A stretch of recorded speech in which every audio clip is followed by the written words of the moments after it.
kelompok 4 mata kuliah Administrasi dan Supervisi Pendidikan dengan dosen pengampu Bapak Muhammad Amin STMPD.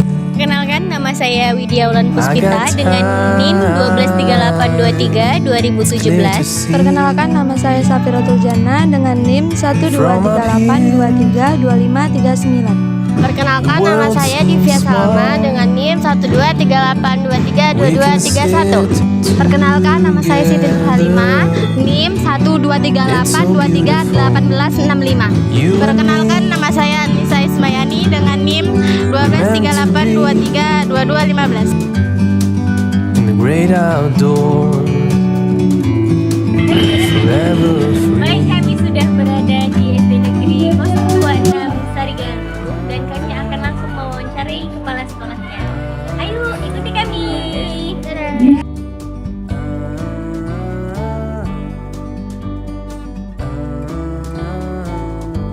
Baik Pak, kami dari Sekolah Tinggi Ilmu Agama Al-Kifayah Pak. Kami dari mahasiswa semester 2 mata kuliah Administrasi dan Supervisi Pendidikan. Jadi kami ada tugas mewawancara. Jadi kami mohon izin perkenalan dulu. Nama saya Widya Wulan Puspita. Nama saya Divya Salma. Nama saya Safiratul Jannah. Nama saya Siti Halimah. Nama saya Nisa Ismayani. Kami dari kelompok 4 mata kuliah Administrasi dan Supervisi Pendidikan. Terima kasih kepada Bapak Kepala Sekolah SD 026 Sarigaluh yang telah meluangkan waktunya untuk kami. Kalau kami boleh tahu, nama Bapak siapa? Nama saya Eko Widodo. Eko Widodo. Bagaimana pengalaman latar belakang pendidikan Bapak? Latar belakang pendidikan saya dari MI, Madrasah Ibtidaiyah, kemudian melanjutkan ke MTSN dulu di daerah Jogja. Setelah MTS, PGA, Pendidikan Guru Agama Islam di daerah Sleman, Jogja. Terus Taidiniyah, Pekanbaru.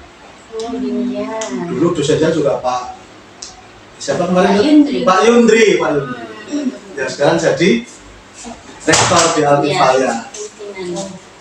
Terus S2-nya di Athaillah Jakarta. Itu latar belakang pendidikan saya. Bapak sudah berapa tahun menjadi kepala sekolah SD ini?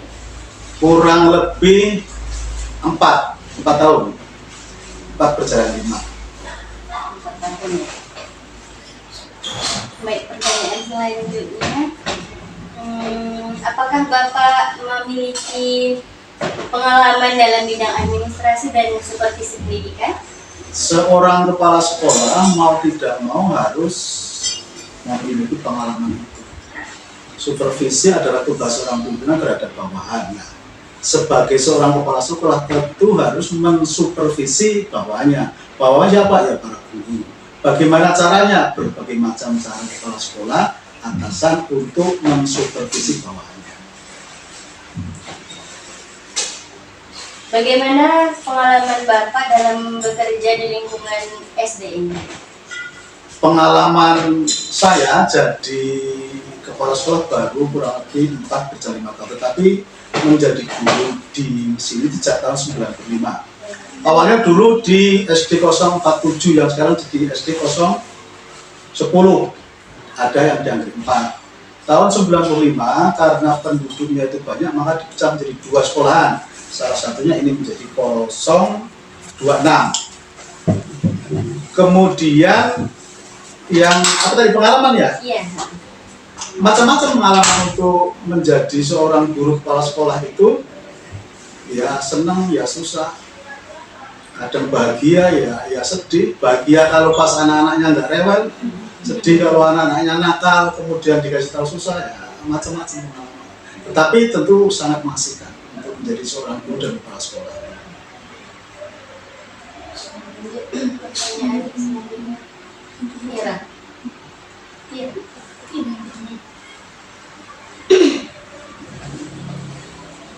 Jadi pertanyaan yang selanjutnya Pak, bagaimana Anda mengelola dokumen dan arsip sekolah? Ya, dokumen dan arsip itu sangat penting di dalam sebuah organisasi, apalagi di dalam sebuah lembaga pendidikan. Nah, kami memiliki staf.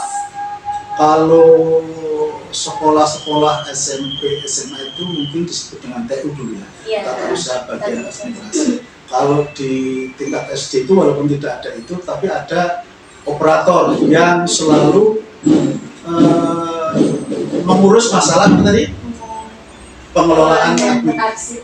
ya, arsip. Misalnya apakah arsip itu difilekan atau semacam buku induk yang harus ditata di lemari, itu memang saya suruh untuk dirapikan. Kenapa? Karena suatu ketika itu diperlukan. Apalagi nanti kalau ada siswa-siswa yang sudah lulus kemudian mereka memerlukan legalisir, maka arsip itu harus ada dan siap untuk digunakan. Itu ceritakan tentang pengalaman Anda dalam mengelola keuangan sekolah. Ya, sekarang sekolah itu didanai oleh negara, yang namanya dengan BOS. Ya. Kalau dulu sebelum ada BOS itu SPP, BP3.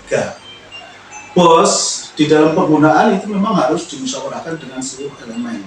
Kalau di sekolah itu ada kepala sekolah, ada guru, ada komite. Walaupun mereka tidak ikut melaksanakan kegiatan itu, tetapi kepala sekolah tidak boleh meninggalkan kedua elemen ini, guru, kepala sekolah. Nah, tentu di dalam penggunaan dana BOS itu ada rancangan-rancangan, ada rencana-rencana, ada prioritas yang mau digunakan untuk apa. Yang terpenting di dalam penggunaan dana BOS itu adalah harus ada rencana, penganggaran, kemudian SPJ. Jangan sampai penggunaan dana BOS itu tidak di-SPJ-kan. Karena kalau tidak ada SPJ berarti ngawur. Kalau ngawur itu urusan dengan inspektorat. Inspektorat itu dengan polisi dengan hukum.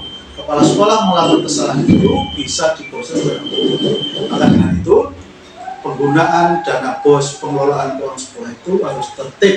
Makanya kepala sekolah, bendahara, operator, guru, komite, wali murid, walaupun mereka tidak harus ikut melihat langsung, paling tidak mereka harus mengetahui penggunaan dana BOS yang dikelola sekolah itu agar mereka juga bisa ikut mengawasi pengelolaan dana BOS.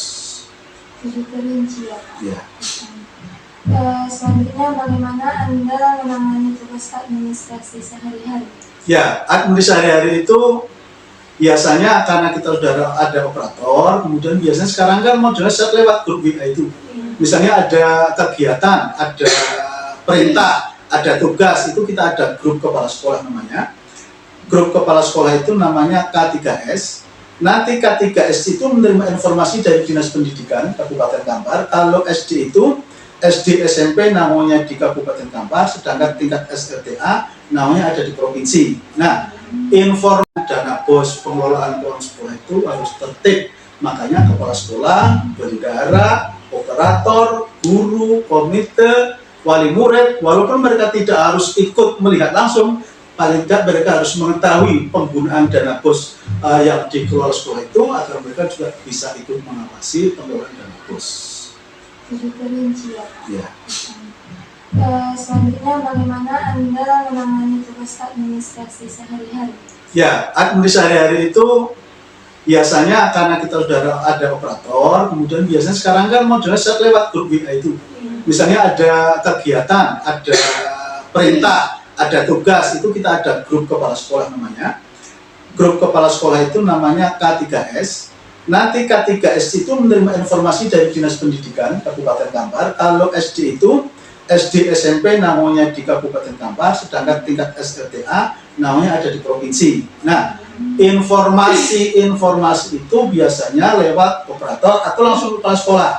Nah, kegiatan administrasi itu ya sebagaimana biasa, kalau bisa langsung dikerjakan, tidak juga dihandle, tetapi informasi selalu ada setiap hari dan itu dikerjakan dengan baik.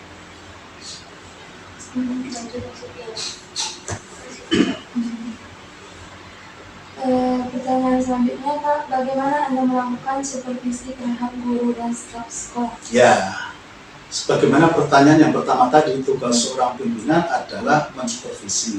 Mensupervisi itu sama dengan bahasa mudahnya itu melihat kinerja mereka. Bisa dengan penjadwalan, artinya secara administrasi itu secara langsung masuk ke dalam kelas, melihat pembelajaran yang dilakukan oleh guru di dalam memberikan KBM terhadap anak didik. Bisa secara tidak langsung, contohnya seperti apa Pak Eko? Saya sering melakukan kegiatan supervisi itu secara tidak langsung. Itu ketika guru-guru melakukan pembelajaran dalam kelas, saya biasanya berjalan di depan kelas, atau kita bersih-bersih di lingkungan sekolah itu, di lingkungan kelas itu, apakah menyapu, apa memungut sampah, sambil mendengarkan proses pembelajaran. Itu cara yang secara tidak langsung.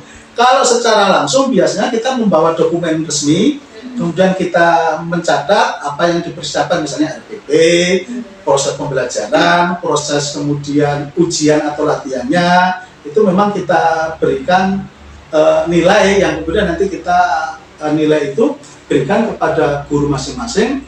Nah, setelah kita berikan, maka tentu ada koreksi atau pembenaran di dalam kegiatan selanjutnya. Jadi mengawasi. Ya, mengawasi langsung dan tidak langsung. Selanjutnya Pak, ceritakan tentang metode yang Anda gunakan untuk meningkatkan kualitas pembelajaran. Ya, kalau metode misalnya di dalam pembelajaran di dalam kelas itu kan macam-macam. Ada metode ceramah dan macam-macam. Tetapi yang namanya pengawasan metodenya paling ya musyawarah. Itu ceramah juga. Kemudian di dalam musyawarah itu tentu nanti ada koreksi. Hasil daripada supervisi tadi tentu misalnya Bu A, Ibu di dalam pengajaran Ibu kurang ini misalnya, atau terlalu terfokus kepada satu anak atau dua anak, atau Ibu tidak menguasai kelas, atau Ibu melakukan pembiaran terhadap bully-bully yang dilakukan di dalam kelas ketika Ibu sedang mengajar. Nah, itu tentu di dalam kegiatan apa itu tadi? Metode itu maka kita berikan bisa secara langsung. Tetapi kalau yang terlalu pribadi, kita panggil secara pribadi agar si guru tidak merasa dibully atau dilecehkan di hadapan kawan-kawan.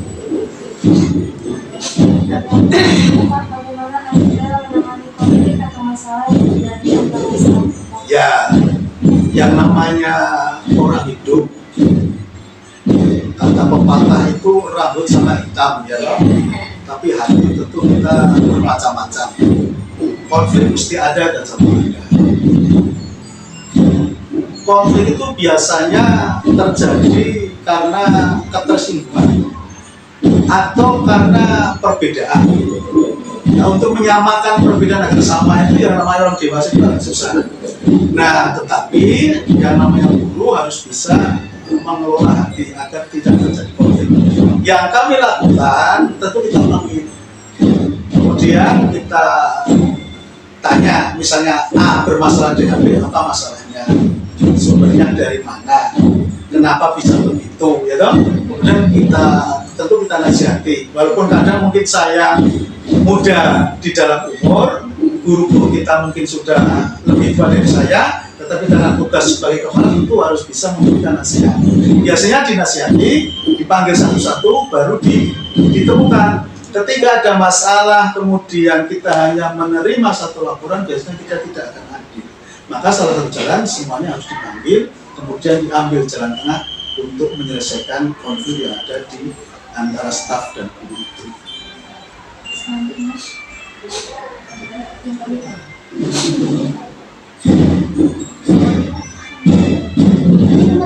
Sambil diminum, Iya Pak. Iya Pak.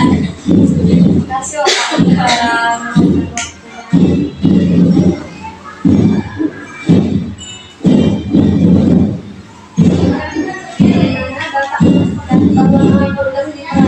Dengan baik di sekolah. Ya. Kurikulum itu kan kalau di sebuah negara, kalau dulu zaman Orde Baru namanya GBHN. Iya. Garis besar haluan negara.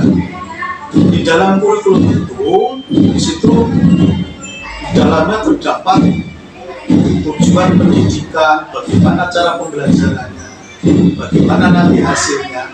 Nah, yang kita lakukan di sini adalah memastikan kurikulum berjalan baik, itu dengan melihat pertama ADM bareng, kedua pelaksanaan daripada ADM itu di lapangan, ketiga hasil daripada kegiatan pembelajaran yang sudah dilaksanakan. Contohnya, misalnya tahun ini lulusan kita. Pertanyaan selanjutnya Pak, bagaimana Anda melakukan supervisi terhadap guru dan staf sekolah? Ya, sebagaimana pertanyaan yang pertama tadi, tugas seorang pimpinan adalah mensupervisi. Mensupervisi itu sama dengan bahasa mudahnya itu melihat kinerja mereka. Bisa dengan penjadwalan, artinya secara administrasi itu secara langsung masuk ke dalam kelas, melihat pembelajaran yang dilakukan oleh guru di dalam memberikan KBM terhadap anak didik. Bisa secara tidak langsung, contohnya seperti apa Pak Eko? Saya sering melakukan kegiatan supervisi itu secara tidak langsung. Itu ketika guru-guru melakukan pembelajaran dalam kelas, saya biasanya berjalan di depan kelas, atau kita bersih-bersih di lingkungan sekolah itu, di lingkungan kelas itu, apakah menyapu, apa memungut sampah, sambil mendengarkan proses pembelajaran. Itu cara yang secara tidak langsung. Kalau secara langsung biasanya kita membawa dokumen resmi, kemudian kita mencatat apa yang dipersiapkan, misalnya RPP, proses pembelajaran, proses kemudian ujian atau latihannya, itu memang kita berikan nilai yang kemudian nanti kita nilai itu berikan kepada guru masing-masing. Nah, setelah kita berikan, maka tentu ada koreksi atau pembenaran di dalam kegiatan selanjutnya. Jadi mengawasi. Ya, mengawasi langsung dan tidak langsung. Selanjutnya Pak, ceritakan tentang metode yang Anda gunakan untuk meningkatkan kualitas pembelajaran. Ya, kalau metode misalnya di dalam pembelajaran di dalam kelas itu kan macam-macam. Ada metode ceramah dan macam-macam, tetapi yang namanya pengawasan metodenya paling ya musyawarah itu ceramah juga. Kemudian di dalam musyawarah itu tentu nanti ada koreksi hasil daripada supervisi tadi. Tentu misalnya Bu A, Ibu di dalam pengajaran Ibu kurang ini misalnya, atau terlalu terfokus kepada satu anak atau dua anak, atau Ibu tidak menguasai kelas, atau Ibu melakukan pembiaran terhadap bully-bully yang dilakukan di dalam kelas ketika Ibu sedang mengajar. Nah, itu tentu di dalam kegiatan apa itu tadi? Metode itu maka kita berikan bisa secara langsung. Tetapi kalau yang terlalu pribadi, kita panggil secara pribadi agar si guru tidak merasa dibully atau dilecehkan di hadapan kawan-kawan. Bagaimana Anda menangani konflik atau masalah yang terjadi antara staff? Ya, yang namanya orang hidup, kata pepatah itu rambut sama hitam ya loh. Tapi hati tentu kita bermacam-macam. Konflik mesti ada dan selalu ada. Konflik itu biasanya terjadi karena ketersinggungan atau karena perbedaan. Nah, untuk menyamakan perbedaan agar sama itu yang namanya orang dewasa itu agak susah. Nah, tetapi yang namanya guru harus bisa mengelola hati agar tidak terjadi konflik. Yang kami lakukan tentu kita panggil, kemudian kita tanya, misalnya A bermasalah dengan B, apa masalahnya, sumbernya dari mana, kenapa bisa begitu, ya toh? Kemudian tentu kita nasihati, walaupun kadang mungkin saya muda di dalam umur, guru-guru kita mungkin sudah lebih tua dari saya, tetapi karena tugas sebagai kepala itu harus bisa memberikan nasihat. Biasanya dinasihati, dipanggil satu-satu, baru ditemukan. Ketika ada masalah, kemudian kita hanya menerima satu laporan, biasanya kita tidak akan adil. Maka salah satu jalan semuanya harus dipanggil, kemudian diambil jalan tengah untuk menyelesaikan konflik yang ada di antara staf dan guru itu. Selanjutnya,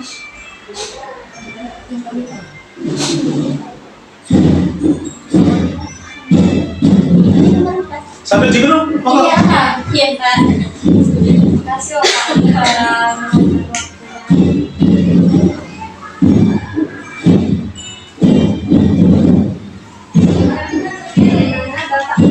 Bagaimana komunikasi diterapkan dengan baik di sekolah? Ya. di sebuah negara, kalau dulu zaman Orde Baru namanya GBHN, Iya. garis besar haluan negara.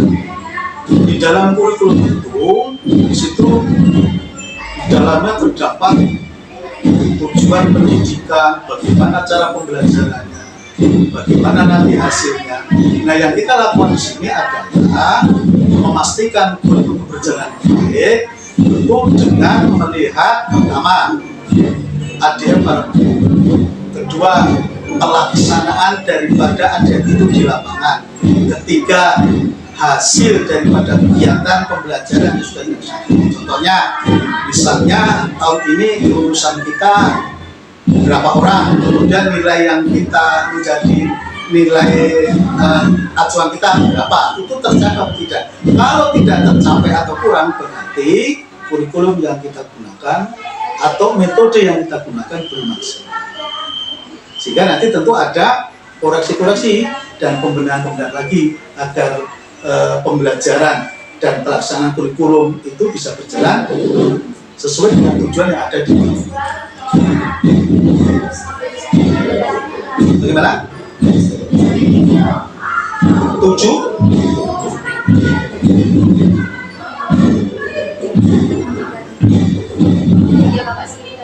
yang mana itu? Iya. Di sini udah pakai kurikulum merdeka, Pak? Sudah. Udah sejak kapan, Pak? Kurikulum merdeka kita ini tahun kemarin itu baru kelas 1 sama kelas Kelas 4. kelas 4 ya. Nah, Biasanya. karena kita mau cepat, biasanya kan 2 tahun, ya toh? Iya. Maksudnya 2 kelas. Ya. Nah, karena di tahun sekarang peraturan Pak Menteri boleh, maka 4 kelas langsung. Tahun ini kita mulai kurikulum merdeka.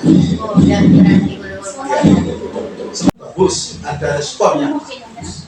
Nah, salah satu membangun hubungan sih itu dengan atau dengan pembiayaan di dalam pelaksanaan sekolah itu sebenarnya kita nggak bisa ngutip dana dari wali murid setelah ada dana BOS.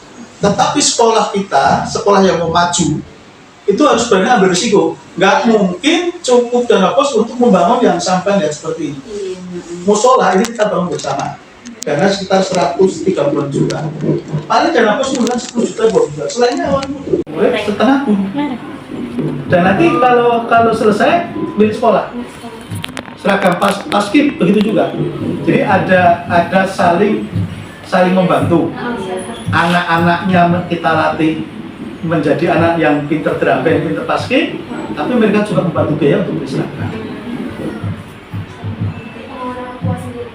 Sama-sama ya. Ya, kesepakatan. Iya.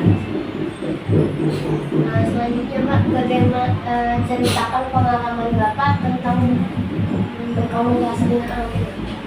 Ya, karena hubungan kita itu awalnya sebelum jadi kepala sekolah sudah baik dengan masyarakat, sebagaimana tadi saya sampaikan tentang sumbangan-sumbangan itu saya tanpa musyawarah, dalam artian tanpa mempermasalahkan, tinggal telepon. Misalnya, Pak Abu, saya mau timbun lapangan, mau izin dibantu tanah timbun. Oh siapa? Biasa begitu. Atau sekiranya lebih sepuh dari saya datang ke rumahnya. Pak, saya perlu ini untuk bangun ini. Oh, saya bantu Pak. Atau dari beberapa wali murid yang lebih muda dari saya, ketika pas menjemput anak, langsung saya panggil. Saya ajak di berembuk. Misalnya kita pramuka, kita perlu ini, bagaimana solusinya? Nah tentu setelah musyawarah, walaupun secara tidak formal, maka komunikasi kepala sekolah, guru dengan wali murid itu memang harus terjaga dengan baik. Ya, murid kita ini sekarang ada sekitar 248. 248 itu kali 2 berarti berapa itu? 248, hampir 500 kan? 248 anak, orang tuanya kan 2, ada laki-laki ada perempuan. Anaknya misalnya bermasalah dengan yang lain, maka seperti yang saya sampaikan kasus antar staf tadi, tetap ketika ada curhatan dari wali murid Pak anakku dijewer, Pak anakku ditinju. Jangan langsung kita terima. Anaknya dulu ditanya. Pernah kejadian begini, anaknya berkelahi, pulang, lapor sama bapak ibunya bahwa dia ditinju sama kawannya. Ibunya datang marah-marah, ya toh? Udah terlanjur marah-marah itu. Begitu yang berkelahi itu diundang, didudukan bersama, ternyata yang salah si anak yang lapor tadi, tentu malu orang tuanya. Maka ketika ada masalah terhadap anak didik orang tua, harus kita terima kedua belah pihak laporan dan keterangannya, sehingga kita tidak menjatuhkan masalah kepada seseorang yang seharusnya tidak bersalah. Apalagi sekarang kan banyak pakai media. Ya. Banyak. Di SD itu sebenarnya kasusnya bersama di SMP. Anak yang takut diminta uangnya. Iya. Kalau nggak ngasih, tonjok, itu biasa. Ya. Ayo sama diminum. Iya Pak. Selanjutnya Pak, apa visi misi Bapak sebagai administrasi di SD? Ya, visi misi sekolah kita itu kan kalau disingkat berdikari salah satunya. Apa berdikari itu ya, seagak unggul, berkualitas, berprestasi, apalagi religius dan sebagainya. Tentu sebagai seorang kepala sekolah pengen memiliki visi yang jauh ke depan atau misi yang segera terlaksana itu, lulusan anak-anak kita itu menjadi religius, pinter, sopan santun, dan lain sebagainya. Nah caranya ya bekerja sama dengan seluruh elemen, dengan guru, dengan staf, dengan wali murid, dengan atasan kita, dengan pengawas, dengan komite. Nggak boleh kita berjalan sendiri-sendiri. Kalau itu bisa dilakukan, insya Allah walaupun tidak 100% tercapai, paling tidak 60-70 bisa tercapai. Visi-visi yang kita inginkan. Selanjutnya, bagaimana Bapak berencana untuk mencapai tujuan tersebut? Nah, rencananya tentu segala sesuatu itu kita nggak lepas dari duit, biaya. Contoh, kita ingin anak kita berkarakter. Sekarang kita itu latihan drum band. Tentu kita ingin karakter anak itu mandiri, kuat, tegas, ya toh? Iya. Kita harus beli alat, drum band, seragam, snack, minum, bayar pelatih. Maka itu harus kita rencanakan betul, termasuk pembiayaannya itu.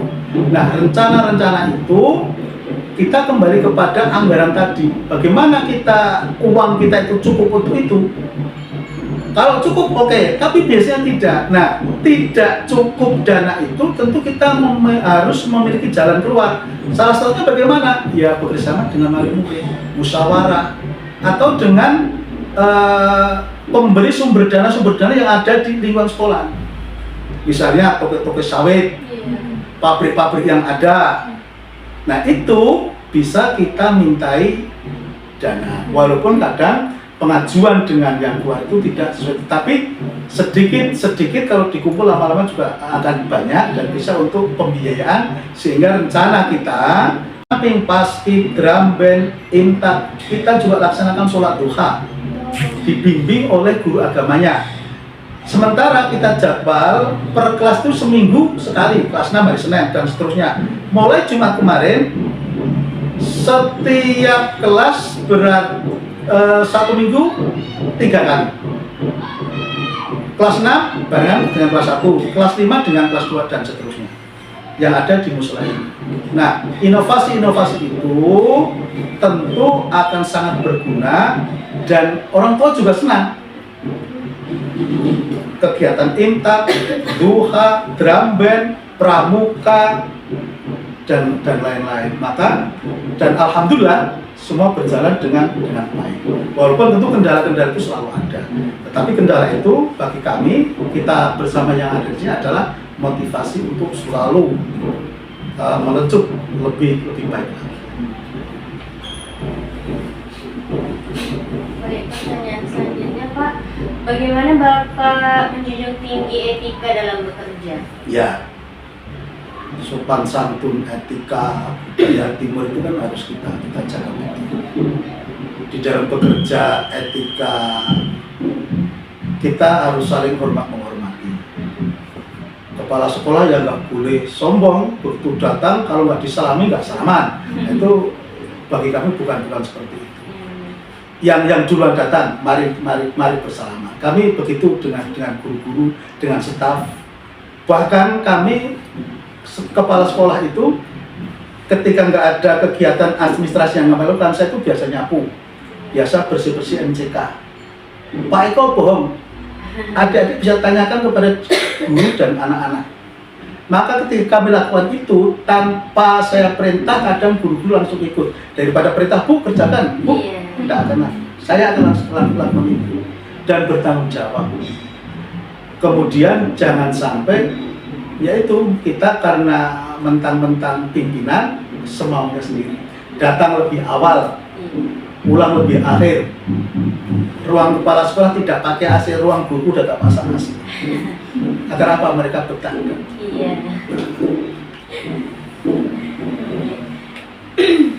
Bagaimana pengalaman Bapak menangani situasi yang membutuhkan integritas? Iya. Baru-baru ini sekolah kita itu kan begini. Sebenarnya ini sebuah apa ya? Sebuah aib, tetapi bukan aib yang memalukan. Kalau guru kita ini kan sudah sekolah, ya dong, sudah sepuh. Kemudian pendidikan dulu kan SPG, PGA, SGU.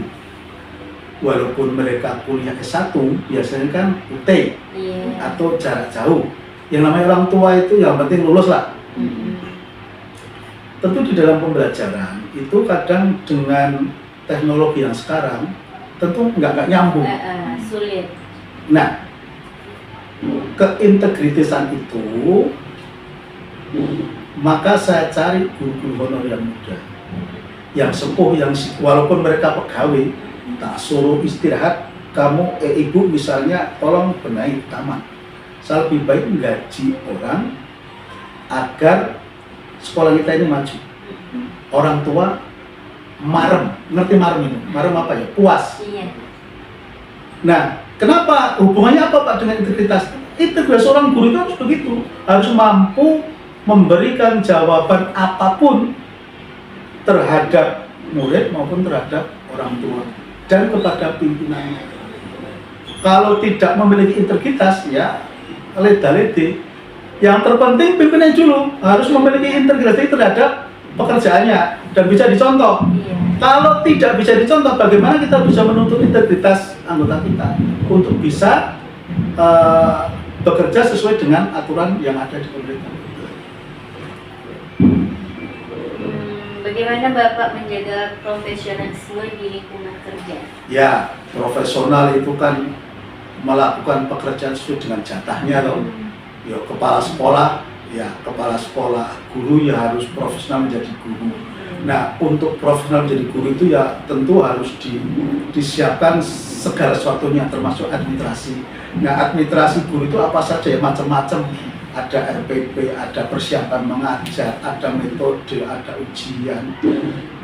Mereka juga harus melakukan tugas itu dengan baik, maka itu disebut dengan profesional. Termasuk saya sebagai kepala sekolah harus bisa memberikan contoh yang baik. Dan itu juga bagian dari profesional. Tanggung jawab itu juga bagian dari profesional. Datang tepat waktu itu juga bagian dari profesional. Maka kita harus menjaga itu agar profesional di dalam pekerjaan itu betul tidak hanya menjadi slogan. Dan alhamdulillah di sekolah kita ini sedikit demi sedikit kegiatan-kegiatan yang menjurus kepada profesional itu mulai berjalan. Termasuk kita bangun pagar-pagar dan mungkin tidak lama lagi kita akan terapkan satpam yang ada di gerbang depan, sehingga nanti anak-anak begitu dia terlambat kita berikan pembelajaran dulu, nunggu dulu, baru nanti boleh masuk. Profesional sebagai murid juga harus datang tepat waktu, profesional sebagai guru juga harus mentaati segala ketentuan menjadi seorang guru, demikian juga seorang kepala sekolah.